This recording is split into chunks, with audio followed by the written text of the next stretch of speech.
Hello friends, welcome to Civil Staff Himachal Pradesh. My name is Avinash Agarwal and in this video I am going to discuss with you important current affairs for 3rd May 2024. हमारा पहला article है regarding a place a location by the name of शख्स गम, right. सो शख्स गम Pakistan occupied Kashmir के अंदर एक location है, एक स्ट्रेटेजिक लोकेशन है जहां पर बीजिंग जो है कुछ इंफ्रास्ट्रक्चर बिल्ड करने लग रहा है। Obviously Pakistan occupied Kashmir belongs to India and Pakistan ने जो है 1963 के अंदर, जो कि यहाँ पर लिखा गया है, 1963 के अंदर इस एरिया को जो है उठाकर चाइना के हाथ में दे दिया था दोस्तों। And we had protested this kind of a transfer of our property illegally that time also and we have been protesting about it now as well, right? So आप देख सकते हैं कि जो शख्सगम का लोकेशन है that is important, right? and exam के अंदर places in news या location in news etc करके अगर कोई match the following question आता है so इसके ऊपर आ सकता है, so please be careful about it, okay? This is the important part in this article. Moving ahead to the next one, right? Indian spices के ऊपर आर्टिकल है। We have been discussing consistently around Indian spices. 2-3 बार हमने discussion कर लिए हैं in the last 2-3 days, right. So इस matter को थोड़ा सा और इलेबोरेट कर देता हूं दोस्तों, राइट, सो दैट जो भी नए डेवलपमेंट्स हुए हैं you all are up to date about the same, right. तो जो समरी है उसके अंदर सबसे पहला पॉइंट ये है कि हांगकांग ने जो है MDH के एज वेल एज एवरेस्ट के कुछ मसालों के ऊपर एक्शंस लिया है, बैन करा है, राइट, रिस्ट्रिक्शन लगाया है उनकी एंट्री के ऊपर। What is the issue? The issue is ethylene oxide दोस्तों। एथिलीन ऑक्साइड एक प्रकार का पेस्टिसाइड है जो कि कलरलेस फ्लैमेबल गैस है और इसे यूज करा जाता था मेडिकल डिवाइसेस के स्टेरिलाइजेशन के लिए। खाने के प्रोडक्ट्स में इसका यूज इसलिए करा जाता है बिकॉज ये शेल्फ लाइफ को एक्सपैंड करने के अंदर हेल्प करता है, बट ये जो है ह्यूमन हेल्थ के लिए काफी हार्मफुल है। तो अगर इसके ट्रेसेस आपको फूड आइटम्स में मिलेंगे तो फिर उन फूड आइटम्स को जो इंपोर्टिंग कंट्री है वो ऑब्वियसली बैन करेगी दोस्तों, उनको आने नहीं देगी। एंड वही प्रॉब्लम हमारे साथ सबसे ज्यादा होने लग रही है। एक कैलकुलेशन दोस्तों ये बताया गया है कि जो हांगकांग के अंदर एक्शन लिया गया है, अगर वो सिमिलर प्रकार का एक्शन चाइना के अंदर ले लिया जाए तो लगभग $2 बिलियन का जो इंडिया के मसालों का एक्सपोर्ट टू चाइना है वो खतरे में पड़ सकता है दोस्तों। $2 बिलियन यानी कि लगभग मैं 16-17 हजार करोड़ के एक्सपोर्ट की बात कर रहा हूँ। So this is a very serious matter, this is a good article दोस्तों। इस अच्छे आर्टिकल के अंदर कुछ रेलेवेंट बातें और लिखी हुई है जो कि मैं आपके सामने रखना चाहता हूँ, राइट। अब जैसे फॉर एग्जांपल ये लीजिए कि बात आ रही है एथिलीन ऑक्साइड की, तो ये एक आइसोलेटेड इंसिडेंट नहीं है दोस्तों। आप जानते हैं कि हमने एक कॉफ सिरप बनाकर एक्सपोर्ट करा था to Cameroon, Gambia, Indonesia, Uzbekistan, तो 300 बच्चों की जानें चली गई थी, राइट, क्योंकि उसके अंदर एथिलीन ग्लाइकॉल जो है एक ऐसा केमिकल है जो कि नहीं होना चाहिए था एक लेवल के ऊपर, वो उसमें अवेलेबल था दोस्तों, राइट। सो एथिलीन ऑक्साइड एक बहुत ही खतरनाक केमिकल है। It is associated with cancer, lymphoma, leukaemia and such other problems दोस्तों, राइट। इंडिया के आंकड़े जो है इससे रिलेटेड काफी खराब है, राइट। जैसे फॉर इंस्टेंस इंडिया के अंदर एक इशू आता है सैल्मोनेला का दोस्तों, कि हमने यूएस के अंदर सपोज लीजिए कुछ फूड एक्सपोर्ट करा तो उन्होंने उसमें सैल्मोनेला पकड़ लिया और इस सैल्मोनेला की वजह से बहुत सारे फूड बोर्न डिजीजेस जो है आपको हो सकते हैं, right. So obviously this is a deep problem in India. अगर आप जैसे US is a very important market for us in the last 20 years, let's say approximately 2002 से 2019 के बीच में यूएस ने इंडिया के 5115 कंसाइनमेंट्स को रिफ्यूज करा है। 22.9% रिफ्यूजल जो दुनिया यूएस ने करा है सारे कंसाइनमेंट्स का, तो 22.9% केवल इंडिया के कंसाइनमेंट्स का रिफ्यूज है, यानी कि almost 1 out of every consignment that US is refusing to take that is an Indian consignment दोस्तों, राइट। इंडिया का रिस्पॉन्स कैसा है? इंडिया जो है एक्शन ले रहा है। अब स्पाइस बोर्ड फाइनली जागा है। They have ordered inspections in these facilities, they have ordered inspection of export consignments, तो वो सारी चीजें चलने लग रही है। But there are some serious challenges that we need to talk about. So this paragraph talks about a lot of operational challenges. This paragraph talks about a lot of logistical challenges दोस्तों। Challenges are again very straightforward challenges दोस्तों, कि हमारी diverse landscape है, food landscape है। There are formal and informal players, there are big and small farmers, standardise record keeping नहीं है, intentionally भी food fraud किया जा सकता है ताकि इंडिया का जो नाम है उसको खराब करा जा सके। ट्रेसिबिलिटी हमारे पास उतनी अच्छी नहीं है कि अगर सपोज कर लीजिए कि कंसाइनमेंट खराब निकला तो वो खराब क्यों निकला, ताकि वहां पर जाकर हम करेक्टिव मेजर्स ले सके। तो ये सारी चीजें हम कर पाने चाहिए लेकिन हम नहीं कर पाते हैं।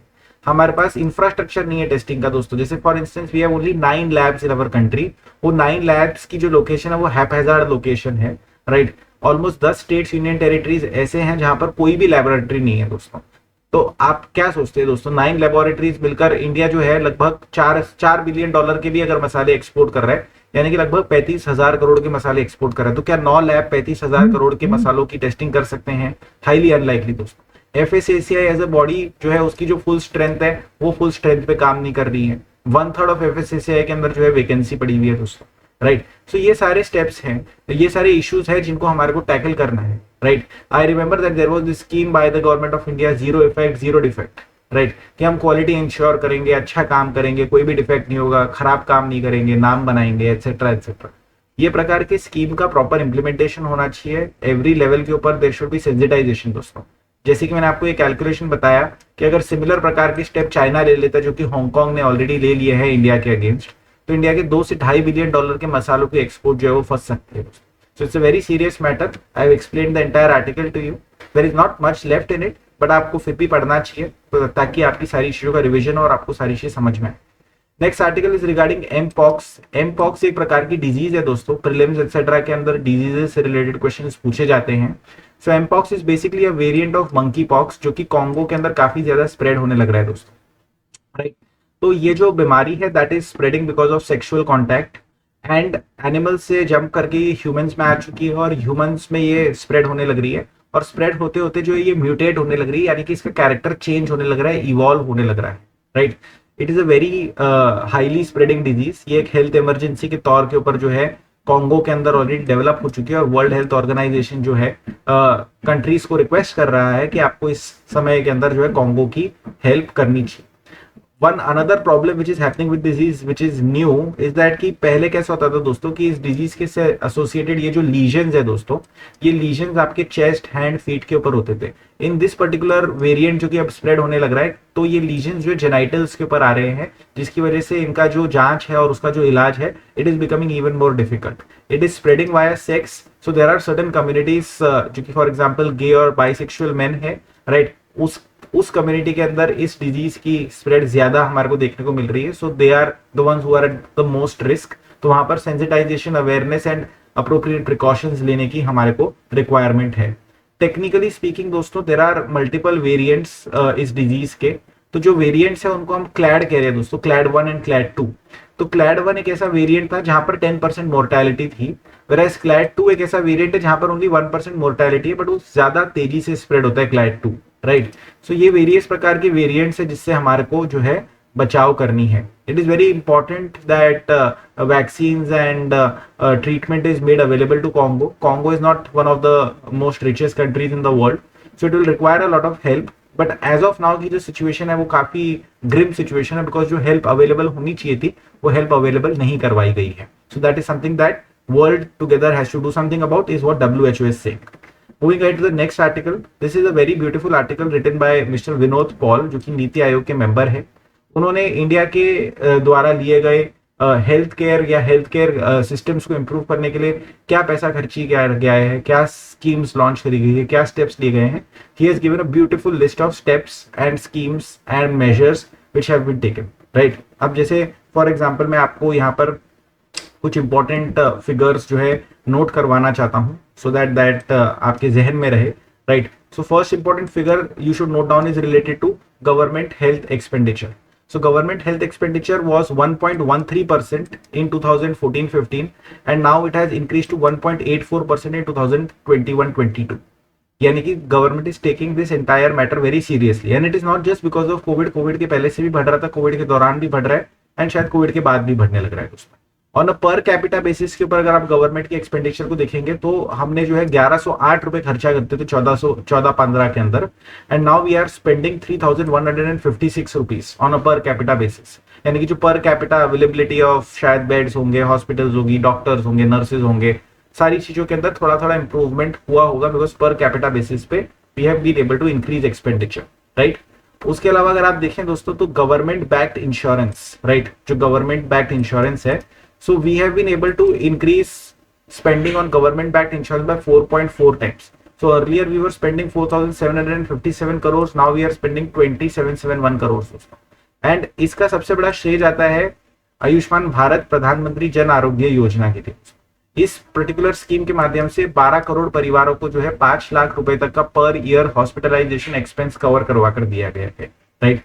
So of course the government is also spending on government employees, government is spending on जैसे ESIC स्कीम होती है, एम्प्लॉय स्टेट इंश्योरेंस स्कीम होती है, उस पर भी सरकार पैसा खर्ची कर रही है, बट इस PMJAY के ऊपर भी सरकार पैसा खर्ची करने लग रही है। ये सारी चीजों का आउटकम दोस्तों ये है कि जो आउट ऑफ पॉकेट एक्सपेंडिचर है that was 62.16% in 2014-15, it has come down to 39.4% in 21-22। Out of pocket expenditure कम होने के कई सारे कारण है, कई सारे एनेबलर्स है। एनेबलर नंबर 1 इज प्रधानमंत्री जन आरोग्य योजना, कि आपका हॉस्पिटलाइजेशन का खर्चा आपको नहीं करना है, राइट, सरकार जो है आपको उस खर्चे के अंदर मदद करेगी। अगर सपोज डायलिसिस करवाना है सो देयर इज प्रधानमंत्री नेशनल डायलिसिस प्रोग्राम, राइट। अगर आपको एम्बुलेंस चाहिए तो there is a free ambulance program, right. अगर आपको ड्रग्स एंड डायग्नोस्टिक्स करवाना है तो फ्री ड्रग्स एंड डायग्नोस्टिक्स भी अवेलेबल है। कैसे अवेलेबल है? So it is available through Ayushman Arogya Mandir दोस्तों, right. We have created 1,69,000 Ayushman Arogya Mandir, and through these Ayushman Arogya Mandir we are supplying 172 medicine and 62 diagnostic test absolutely free of cost दोस्तों, right. We have created 10,000 Jan Aushadhi Kendra जहां पर से generic medicine are available. Because of the availability of generic medicine 28,000 crore की लोगों की बचत हो चुकी है दोस्तों। Because of the fact that implants, stents और ये सारे एसेंशियल मेडिसिन के प्राइसेस को कंट्रोल करा गया है, लोगों की 27,000 करोड़ की बचत हो चुकी है दोस्तों, right. If you look at important schemes such as safe drinking water and sanitation, right, तो ये सारे स्कीम्स को लॉन्च करके कम से कम 7 से 8 लाख लोगों की जिनकी जानें जा सकती थी उनकी जानें हमने बचा ली है। Because various water borne diseases या जो ओपन डेफिकेशन की वजह से जो डिजीजेस हैं उन डिजीजेस के स्प्रेड को हम रोक सके दोस्तों। हम लोग ने एक स्कीम लॉन्च कर रखी है, हर घर जल, हर घर हम टैप वाटर पहुंचाने लग रहे हैं दोस्तों। तो अगर हर घर टैप वाटर पहुंच जाएगा तो बहुत सारे लोगों की जानें बच जाएंगी, right. So because of all the steps and we have also build out a lot of infrastructure, जैसे फॉर एग्जांपल देयर इज प्रधानमंत्री स्वास्थ्य सुरक्षा योजना, उसी के साथ साथ देयर इज प्रधानमंत्री आयुष्मान भारत इंफ्रास्ट्रक्चर मिशन, उसके साथ साथ emergency response and health system preparedness package. So ये तीनों स्कीम्स के माध्यम से we are modernizing and upgrading and building out our health infrastructure दोस्तों। At the same time 15th finance commission ने लगभग 70,000 करोड़ अवेलेबल करवाया है टू लोकल बॉडीज ताकि प्राइमरी हेल्थ केयर सेंटर्स को इंप्रूव करा जा सके। So all in all because of this comprehensive list of measures that we have taken, we have been able to improve the health outcome in our country दोस्तों, right।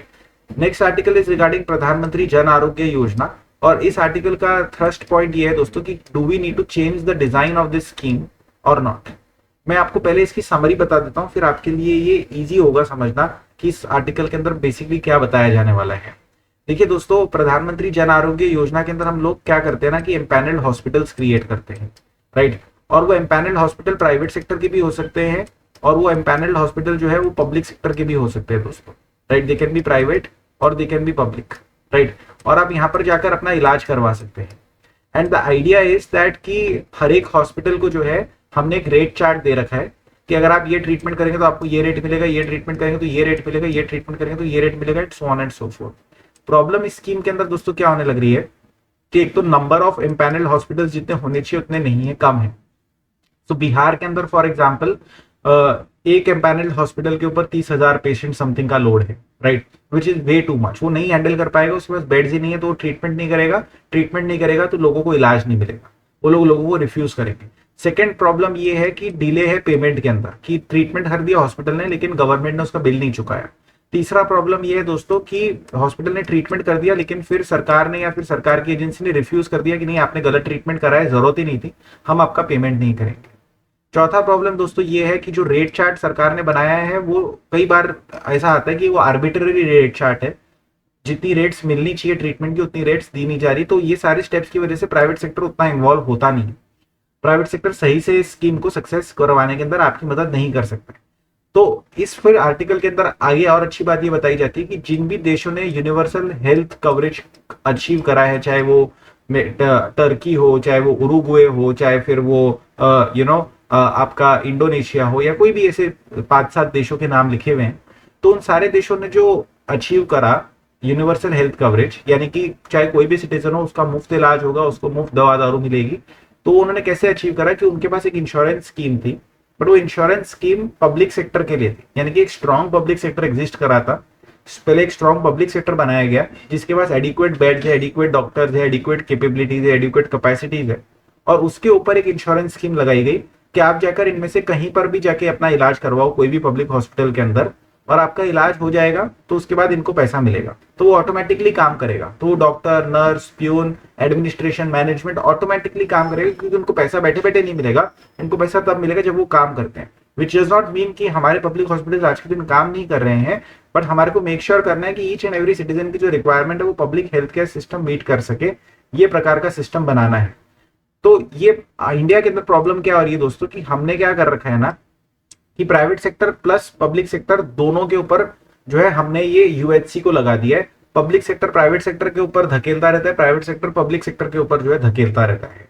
अब आप बोलेंगे कि universal health coverage का India के पास पैसा है कि नहीं है, तो इस आर्टिकल के अंदर नचिकेत मोर जो इन्वॉल्व है इस आर्टिकल के इंटरव्यू के अंदर, उन्होंने अपनी रिसर्च के माध्यम से बताया है कि अगर आप सारा टोटल मारेंगे इंडिया के सेंट्रल बजट्स का है, स्टेट बजट्स का और इत्यादि जितना भी पैसा खर्ची करा जाना है हेल्थ के नाम पे, उन सारी चीजों को यदि आप टोटल मारेंगे तो it is more than sufficient to provide universal health coverage to each and every citizen of the country. तो अगेन सवाल ये आने लग रहा है कि कितनी सक्सेसफुल ये स्कीम है प्रधानमंत्री Jan Arogya Yojana. So definitely it is step in the right direction, but ये यूनिवर्सल हेल्थ कवरेज तक अपने आप नहीं आपको लेकर जाएगी। अगर आपको यूनिवर्सल हेल्थ कवरेज तक पहुंचना है तो सबसे पहले आपको अपने पब्लिक इंफ्रास्ट्रक्चर को इंप्रूव करना पड़ेगा, और उस इंप्रूव पब्लिक इंफ्रास्ट्रक्चर के ऊपर आपको इंश्योरेंस का लेयर लगाना पड़ेगा कि मैं जाके कहीं से भी इलाज कर सकता हूं अपने कार्ड को यूज करके, इंश्योरेंस कार्ड को यूज करके, एंड सिंस मेरा इलाज हुआ है, मेरा रिकॉर्ड हुआ है, सब कुछ हुआ है, एक्सेट्रा एक्सेट्रा, फिर वो उस हॉस्पिटल को उसका पेमेंट मिलेगा और काम आगे बढ़ेगा दोस्तों। सो ये बहुत बहुत लंबा, बहुत बड़ा, बहुत बल्कि आर्टिकल है।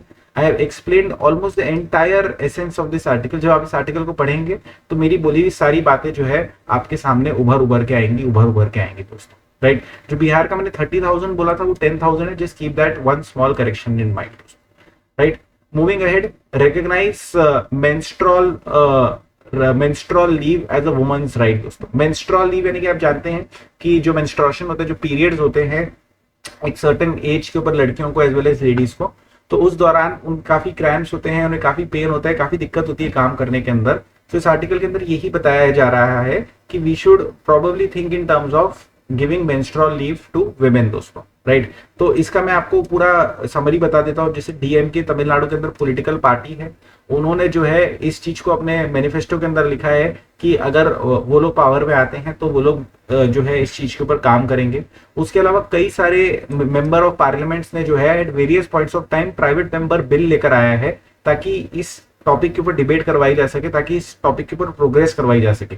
फॉर एग्जाम्पल एस ज्योतिमणि जो कि कांग्रेस की एमपी है फ्रॉम तमिलनाडु, राइट, उन्होंने इसके अंदर एक प्राइवेट मेंबर बिल लाया था। निनोंग एरिंग जो है वो भी एमपी है कांग्रेस के फ्रॉम अरुणाचल प्रदेश, उन्होंने भी बिल लेकर आया था। शशि थरूर जो कि कांग्रेस के एमपी है फ्रॉम केरला, उन्होंने भी इस चीज से रिलेटेड बिल लेकर आया था। हिबी एडन करके कांग्रेस के एमपी है फ्रॉम केरला, उन्होंने भी इस चीज के लिए बिल लेकर आया था। ये मैटर सुप्रीम कोर्ट के अंदर भी गया दोस्तों 2023 के अंदर Shailendra Mani Tripathi versus Union of India case के अंदर।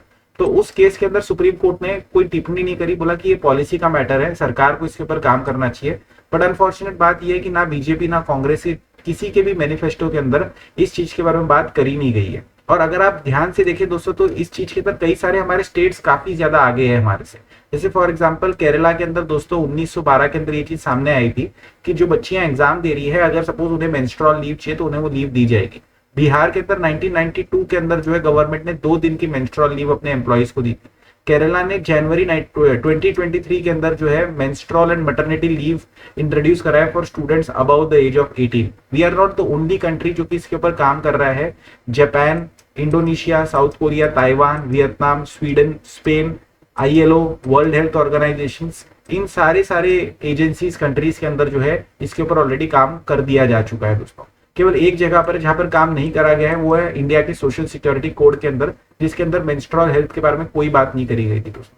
जब आप मेंस्ट्रुअल हेल्थ को सीरियसली नहीं लेते दोस्तों तो हिस्टेरेक्टोमी इस प्रकार की इश्यूज जो है देखे गए हैं महाराष्ट्र और तेलंगाना के अंदर, शुगर केन लेबरर्स के अंदर, फीमेल लेबरर्स के अंदर दोस्तों, right. So we have to take this matter seriously. Some of our companies such as Swiggy and Zomato, they are already taking it seriously for their employees.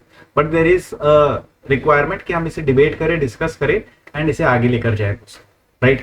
This is the last article that I would like to discuss. थोड़ा सा political article है जिसमें S Jaishankar साहब जो है विकसित भारत 2047 विश्व बंधु मोदी जी एक्सेट्रा के बारे में बात करने लग रहे हैं।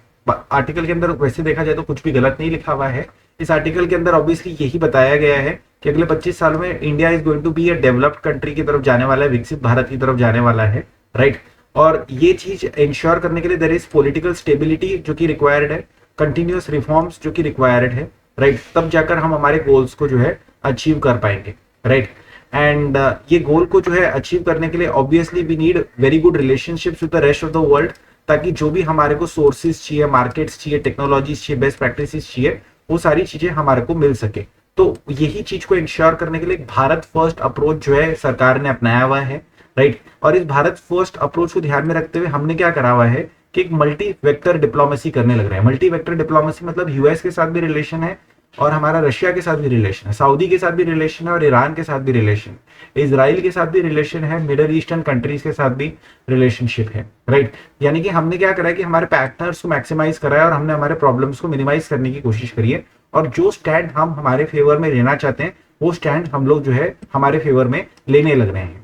साथ ही साथ साथ अगर हमें हमारा गोल अचीव करना है तो हमें मैन्युफैक्चरिंग को इंप्रूव करना पड़ेगा, और ऐसी वैसी प्रकार की मैन्युफैक्चरिंग को नहीं, क्रिटिकल और इमर्जिंग टेक्नोलॉजी के अंदर की जो मैन्युफैक्चरिंग है उसको इंप्रूव करना पड़ेगा। जैसे फॉर एग्जांपल लीजिए semiconductor, electrical mobility, green technology, इन सब चीजों पे हम काम कर रहे हैं।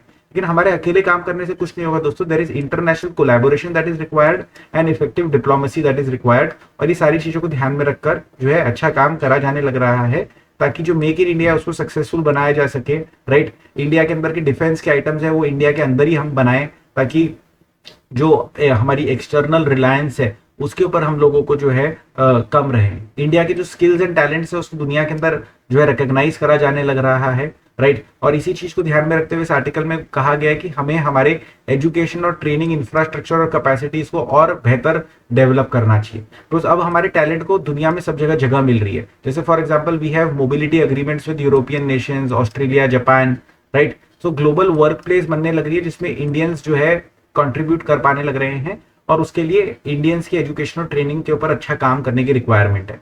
साथ ही साथ उन्होंने लॉजिस्टिक्स के बारे में बात करी है। जैसे रेड सी के अंदर आज के दिन शिप चलाना बहुत मुश्किल है, बीच में सुएज कनाल को ब्लॉक कर दिया था। तो ये सारी चीजों इंडिया को बहुत ज्यादा इंपैक्ट ना करे, इसलिए इंडिया ने कई स्टेप्स उठाए हैं, जैसे INEC corridor, INSTC corridor, trilateral highway with south east Asian countries. तो ये प्रकार के स्टेप्स सराहनीय स्टेप्स है। इन स्टेप्स को हमारे को लॉजिकल कंक्लूजन तक लेकर जाना है। और जो हमारी मल्टी वेक्टर डिप्लोमेसी है वो आप देख सकते हैं कि हम इतने सारे प्रकार के बॉडीज के अंदर जो है मेंबर्स हैं और एक्टिवली काम कर रहे हैं, चाहे वो ऑस्ट्रेलिया, जापान और अमेरिका के साथ क्वाड हो, या फिर ब्राजील, रशिया, चाइना और साउथ अफ्रीका के साथ ब्रिक्स हो, या फिर इजराइल, इंडिया, UAE और USA साथ में मिलकर I2U2 बना रहे हो, या फिर शंघाई कोऑपरेशन ऑर्गेनाइजेशन बना रहे हो जिसमें China, Russia as well as सारे सेंट्रल एशियन कंट्रीज इन्वॉल्व है, या फिर ईस्ट एशिया समिट हो जिसमें पूरा का पूरा east Asia including south east Asia involve है। तो इंडिया इन सारे वेक्टर्स के ऊपर काम करने लग रहा है दोस्तों। So this is my entire submission. मैं उम्मीद करता हूँ कि आपको सारी चीजें समझ में आई हैं,